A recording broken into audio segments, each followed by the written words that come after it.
guys, என் பேர் Loki. Welcome back. நாம் இப்போ பார்க்க போகிறது டீலிங் வித் மிக்கடோனோ சிஸ்டர்ஸ் இஸ் எ ப்ரீஸ் ஓட எபிசோடு 3 தான் பார்க்க போகிறோம். 2வது எபிசோடு பார்க்காதவங்க டிஸ்கிரிப்ஷனில் லிங்க் இருக்குது, அதை ஒரு வாட்டி பார்த்துட்டு வந்துடுங்க. வீடியோ பிடிச்சிருந்தால் மறக்காமல் லைக் பண்ணுங்கள். அப்படியே நம்ம சேனலை சப்ஸ்கிரைப் பண்ணி அந்த பெல் ஐக்கானை தட்டி விட்டுருங்க. அப்போ தான் அடுத்தடுத்த அப்டேட்ஸ் உங்களுக்கு உடனே வரும். சரி வாங்க, டைம் வேஸ்ட் பண்ணாமல் இப்போ எபிசோடுக்குள்ளே போகலாம். எபிசோடோட ஸ்டார்டிங்கில் சொன்ன விஷயத்தையெல்லாம் யோசிக்கும் போது அவளோட முகம் என்னன்னு தெரியலை. அவளுக்கே ஒரு மாதிரி ஸ்டூப்பிடாக தெரியும். இதை பார்த்து அவள் கத்துறா, ஏன் என்னோட முகம் ஸ்டூப்பிடாக இருக்குது? இந்த சைடு அவங்க 2 பேருக்கும் அந்த சொன்ன விஷயம் ஹாவ் அ நைஸ் டே, அந்த விஷயம் அவளுக்கு பிடிச்சிருக்கு. அதாவது வீடாக இருந்தாலும் நெக்ஸ்ட்டு சீனில் நம்ம அங்கே வேலை பார்க்கும்போது மெக்டோனல்ட்ட இருந்து ஒரு கால் வருது. என்னை மன்னிச்சிரு, என்னால் இன்றைக்கி வர முடியலை. அதாவது கொஞ்சம் வேலையாக நான் பிஸியாக இருக்கேன், அதனால தான் இப்படி ஆச்சு. ஆனால் தனியாக இந்த ராட்சசிங்க கிட்ட நான் மாட்டிக்கணுமா? இதே மாதிரி எத்தனை நாளைக்கு இந்த நிலைமை போகுமோ? ஒரு விஷயத்தை அவர் சொல்கிறாரு, உன்னோட பஸ்ட்டு நாள் அது எப்படி போச்சு? அதுவா நல்லா தான் போச்சு, அது எந்த விதமான பிரச்சனையும் இல்லை. அப்படியா? நான் உன்கிட்ட ஒரு ஃபேவரையும் நான் கேட்கணும். ஆனால் என்னோட பொண்ணுங்க அவங்களுக்கு இதுக்கப்புறம் தான் ஏகப்பட்ட அப்டிக்கல்ஸ் அவங்களோட பாதையில் வரும். இது எல்லாத்தையுமே தகுத்தறிய நீ தான் அங்கே நிற்கணுமே. அவங்க 3 பேருக்குமே ஒரு ஹெல்ப்பாக இருக்க முடியுமா உன்னால்? அது அந்த 3 ப்ரொட்டேஜுக்கும் ஒன்றுத்துக்கும் உதவாதான்னு நான் ஹெல்ப் பண்ணணுமா? இது மூலமாக நம்ம ஹீரோவுக்கு அந்த பாண்டிங்கை உருவாகும். அதே மாதிரி அவங்களுக்கு இருக்கிற அந்த பிரச்சனை அது நம்ம ஹீரோவால் தகுத்தறிய முடியும். மியோவுக்கு வேற ஒரு ஷோகி மேட்ச் இருக்குது. ஆனால் இப்போ உண்மையிலே என்ன பிரச்சனையாக இருக்குன்னா, என்னோட ஹெல்ப் அவங்களுக்கு தேவையா? ஏன்னா அவங்க ஒரு ப்ராட்டேஜ். இந்த மாதிரி வீக்கெண்டில் கூட அவங்க அப்படி ட்ரைனிங் எல்லாம் பண்ணுவாங்க. இந்த மாதிரி ஒரு நார்மலான ஆளால் அங்கே என்ன பண்ண முடியும்? சிசுபாரோட சன்னாக இருந்தாலும் அதுக்கு என்னோட எந்த விதமான டேலண்ட்டும் இல்லை. அப்படி பார்க்கும்போது அவங்களுக்கு என்னால் உதவியாக இருக்க முடியுமா? இல்லை நான் தான் ஏதாச்சும் பண்ணணும். கடைசியில் அவங்களால எதுவுமே பண்ண முடியலன்னா அந்த இடத்துல ஏதோ ஒரு வகையிலாச்சு நான் உதவி அவங்களுக்கு பண்ணணும். அதுக்கு முதல் படியாக இருக்கிறது எல்லாருமே ஒன்றா சேர்ந்து சாப்பிடணும். அதுக்காக நான் ஏதாச்சும் ஒன்று பண்ணணும். அதுக்கப்புறம் நீக்கோ வரா. நீக்கோ வந்த உடனே நம்ம ஹீரோ பார்த்து பயந்து போயிடுறா. ஏன்னா நம்ம நீக்கோ சுத்தமாக மறந்து போயிட்டான். ஹீரோவும் இந்த இடத்துல தயங்கிட்டு இருக்கான். ஆளும் ஒரு டிஷ் பயங்கரமாக ரெடி பண்ணுறான். அதோட டேஸ்ட்டும் அப்படி இருக்குது. இல்லை வேணாம், இந்த மாதிரி ஃபுட்டை வச்சு என்னை டேம் பண்ணலாம்னு பார்க்குறியா? எனக்குன்னு ஃபுட்டு இருக்கும்போது நான் எதுக்கு இந்த மாதிரி ஒரு ஃபுட்டை சாப்பிட்ணும்? அட்லீஸ்ட் வெளியில் வரும்போது அதே விஷயத்தை தான் அவள் யோசிக்கிறா. என்ன தான் நம்ம ஆள் பண்ணுறான்னு பார்த்தா பயங்கரமாக சமைக்கிறான். அவன்கிட்ட சமையலுக்கான நோட்டு 4-5 இருக்குது. அதெல்லாம் பார்த்து ரெசிபியை அப்படி பார்த்து சமைக்கிறான். குக்கிங்கில் எந்த விதமான தப்பும் இருக்கக்கூடாது அப்படின்னு நம்ம ஆள் கேசியஸாக இருக்கான். மீவாவும் வரா.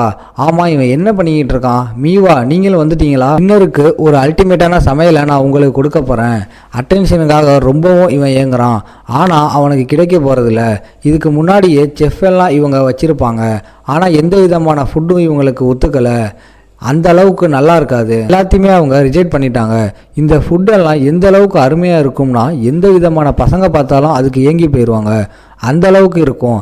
ஆனால் அந்த மாதிரி ஃபுட்டே சாப்பிடல. ஹீரோவோட ஃபுட்டை அவங்க சாப்பிட போகிறாங்க.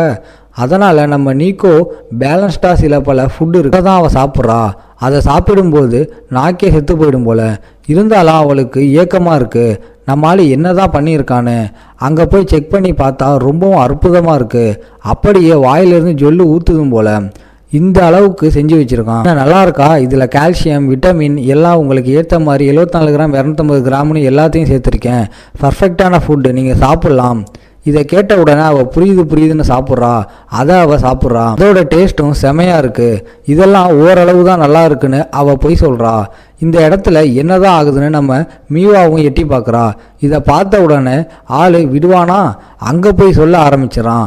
இதில் கால்சியம் இருக்குது, கேலரிஸ் இருக்குது, உன்னோட பிரெயினுக்கு ஹெல்ப்பாக இருக்கும்னு. மீவாவும் வேற வழி இல்லாமல் அங்கே சாப்பிட ஆரம்பிக்கிறா. நீக்கோ, நம்ம இப்படி நேருக்கு நேர் சாப்பிட்டு எத்தனை வருஷம் ஆயிருக்கும்ல. அங்கே நீக்கோவுக்கு அது ரொம்பவும் பிடிச்சிருக்கு. ஏன்னா அந்த அளவுக்கு அது ரொம்ப ருசியாக இருக்குது. மால் இப்படி பார்க்கறதுனால அவளுக்கு டிஸ்டர்பன்ஸாக இருக்குது. சரி, இவங்களை பார்த்து நான் டிஸ்டர்ப் பண்ணலை. அந்த இடத்துல இவங்களுக்கு சாப்பாடு கொடுக்கும்போது நம்ம ஆளுக்கு எப்படி ஃபீல் ஆகுதுன்னா, ஒரு முரட்டுத்தனமான பூனை அது சாப்பிடவே சாப்பிடாதுல, அதுக்கு சாப்பாடு கொடுத்தா எப்படி ஃபீல் ஆகும், அந்த மாதிரி ஃபீல் ஆகுது. அந்த இடத்துல கசுக்கியும் வரா. ஆமாம், என்ன ஏர்லையா? அட, நீங்கள் என்ன பண்ணிக்கிட்டு இருக்கீங்க? உங்கள் ஃபுட்டில் சாப்பிட்றத பார்த்தா உடனே நம்ம ஆள் அங்கே விடாமல் நிறைய சொல்ல ஆரம்பிக்கிறான். விட்டமின் ஏ, B2 இந்த மாதிரி ஏகப்பட்ட விஷயம் இருக்குது இந்த ஃபுட்டில். உனக்காகவே நான் ரெடி பண்ணியிருக்கேன். உன்னோட பியூட்டி அதுவும் என்ஹான்ஸ் ஆகும். ஆனால் அவள் முடியவே முடியாதுன்னு சொல்லிட்டு போயிடுறா. ஆமாம், அட்லீஸ்ட் வந்து சாப்பிட்டு தான் பாரேன், எல்லாமே நல்லா தான் அவன் செஞ்சுருக்கான். டேபிள் ஒன்றும் எனக்கானது இல்லை, இதெல்லாம் நார்மலான ஃபேமிலிக்கானது. எனக்கு ஒன்று இந்த மாதிரி ஃபுட்டெல்லாம் வேணாம்ப்பா. இந்த இடத்துல அவள் கேட்கல. அங்கே ஹீரோவும் யோசிக்கிறான். அந்த பூனை ரொம்ப முரட்டுத்தனமாக இருக்கிற மாதிரி அவன் யோசித்து பார்க்குறான். அந்த இடத்துல அவள் தான் ஃபுட்டை சாப்பிட்லன்னா என்ன, நான் வந்து சாப்பிட்றேன் அப்படின்ட்டு நீக்கோ சாப்பிட போகிறான். அதுக்குள்ளே நம்மளால் தடுத்துடுறான். வேணாம், அது அவளுக்காக செஞ்சது, நீ சாப்பிட்டு அவ்வளோதான், உன்னோட ஃபேட் அது வந்து இன்னமும் ஏறி போயிடும். வெறுமனை நீ போய் ரெஸ்ட் எடு, இதுக்கப்புறம் நான் வந்து எல்லாத்தையுமே பார்த்துக்கிறேன். பாடியில் உள்ளே போகிற விஷயம் எல்லாத்தையுமே நான் ட்ராக் பண்ணி தான் இருக்கேன். அதனால் நீங்கள் கவலைப்பட வேணாம். நான் சொன்னது டபுள் மீனிங்காக இருக்குமா? இதனால் அவள் கத்த ஆரம்பிச்சிடா. என்னடா நீ சொல்லிக்கிட்டு இருக்கேன்னு. சீனில் நம்ம ஆள் எவ்வளவு தான் ட்ரை பண்ணாலும் அங்கே கசுக்கி கேட்குற மாதிரி இல்லை. தினமும் நம்ம ஆள் ரெடி பண்ணி வைக்கிறான். ஆனால் அவள் வந்து சாப்பிடாம தான் போகிறான். இங்கே மிக்டோனாவே சொல்லியிருப்பார், நீ வந்து என்னோட பொண்ணுங்களுக்கு ஒரு ஹெல்ப்பாக இருக்கணும்னு. அதனால் ஃபஸ்ட்டு அவங்கள மீட் பண்ணி அவங்களுக்கு என்ன தான் வேணும் அதை தெரிஞ்சுக்கணும்னு சொல்லி டைரெக்டாக கசுக்கியை மீட் பண்ணி பேசலாம்னு போயிடுறான். அவன் கசுக்கிக்கு அங்கே ஃபேன் கேர்ள்ஸ் ரொம்பவும் அதிகம். அங்கே வந்து இங்கே ரொம்ப பிரகாசமும் ரொம்பவும் அற்புதமாகவும் இருக்கீங்க இப்படி நிறைய பொண்ணுங்க சொல்லிக்கிட்டு இருக்காங்க. இப்போ ஹீரோ வந்து யோசிக்கிறான், நான் எதிர்பார்க்கல இவ இந்த அளவுக்கு பாப்புலராக இருப்பான்னு. இங்கே கசுக்கின்னு அவன் கத்துறான். மற்றவங்களுக்கும் தெரியுது, அதே டேலண்ட்டே இல்லாத பையன் தானே இவன் இங்கே என்ன பண்ணிக்கிட்டு இருக்கான்.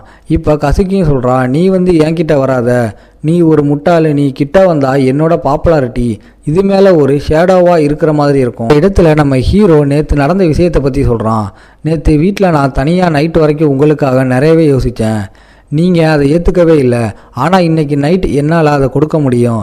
என்னோட முழு லவ்வால் அந்த விஷயத்தை கண்டிப்பாக உங்களுக்கு கொடுக்கத்தான் போகிறேன் நைட்டில் அப்படின்னு அவன் சொல்ல அது டபுள் மீனிங்காக போயிடுது. அந்த இடத்துல என்னவோ ஏதோ நினச்சிக்கிறாங்க.